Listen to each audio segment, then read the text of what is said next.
expressing their conviction of how and by whom these issues should be met.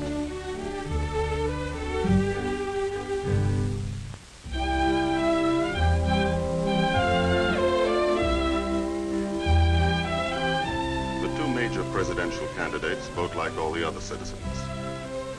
One of them in New York City describes himself as a lawyer. The other, up in the country where his home is, gives his occupation as farmer. For those who cannot come to the polls, an absentee ballot is provided, and the voting is supervised by the local notary. This is the same kind of ballot that in this wartime election is sent to members of the armed forces at home and abroad.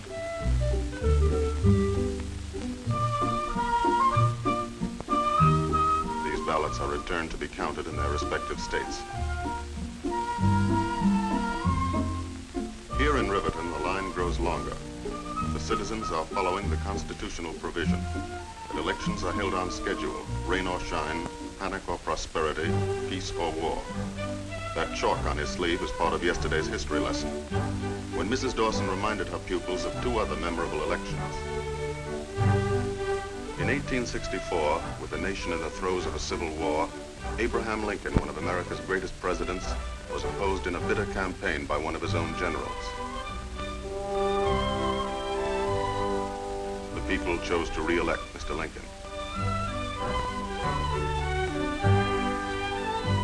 In 1916, during the First World War, an election was held. And now again in 1944.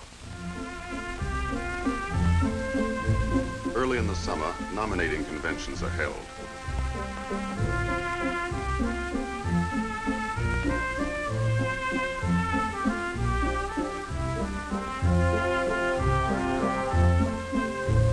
At these traditionally noisy political jamborees, the chosen delegates of each major party meet to select a candidate for the presidency and the vice presidency of the United States.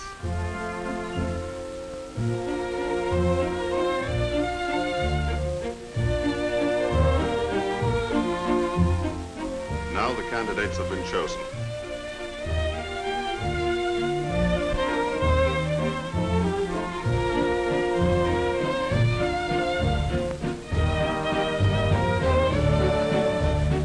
And the campaign is on, from president to local sheriff.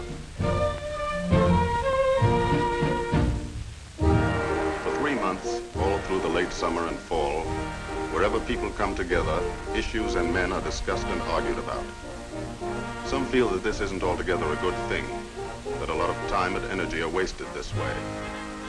It may be, but that's the way Americans like to do it. They like to feel everybody has a right to speak and is interested enough to do it.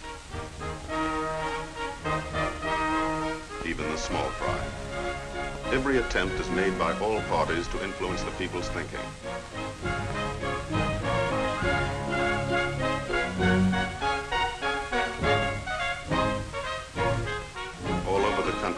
Week after week, 140 million citizens take part in the great debate.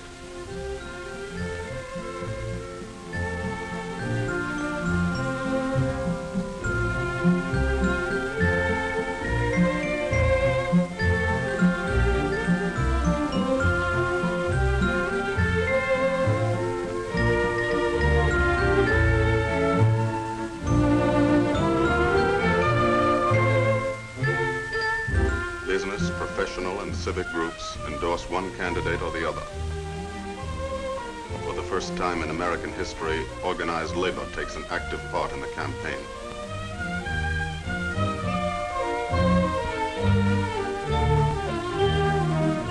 Radio plays a greater role than ever.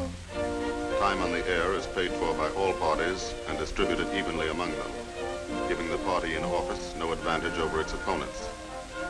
It is estimated that in the last days of the 1944 campaign, 70 million Americans heard the speeches of the various candidates.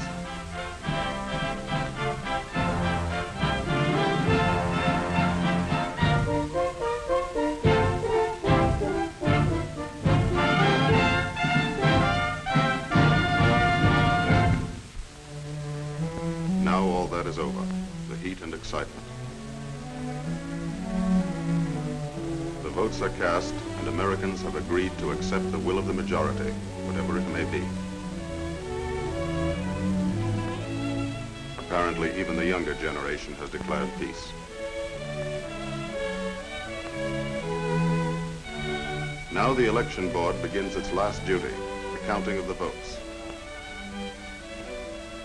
The figures are checked and double-checked.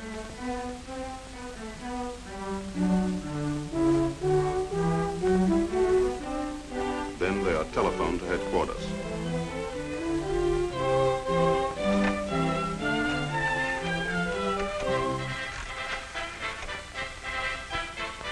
Hello? This is Mrs. Dawson, 7th Precinct. Ready to report. From coast to coast, precinct by precinct, city by city, state by state, the results are recorded.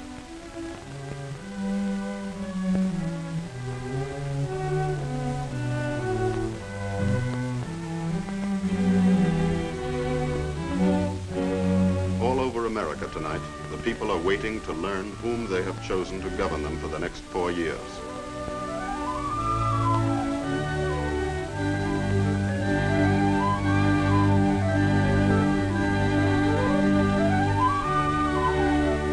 Towards midnight, the final results are announced.